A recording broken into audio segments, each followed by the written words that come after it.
Pratimas tiems, kurie norėtų keisti savo gyvenime, bet iki šiol nepavyksta. Pirmas žingsnis.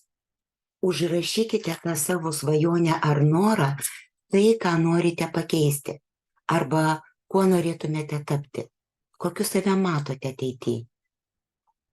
Antras žingsnis. Išrašykite, kokių asmeninių savybių ar kompetencijų reikėtų, kad tai realiai galėtų įvykti.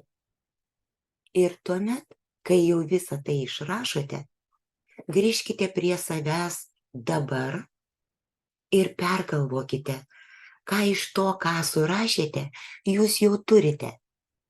Ir ties jais sudėkite pliusus. Tuomet apibraukite tai, ko dar trūksta. Ir svarbiausia, suplanuokite, kaip tai galima pasiekti. Tuomet iš to plano, ką įmanoma padaryti jau dabar, apsispręskite tai padaryti. Išsirinkite iš to plano, ką įmanoma padaryti jau dabar ir pagal tuos žingsnius, ką suplanavote, pradėkite daryti. Tai yra taip paprasta ir taip efektyvu, jūs pamatysite, kad jau nuo to momento jūsų gyvenimas pradės keistis.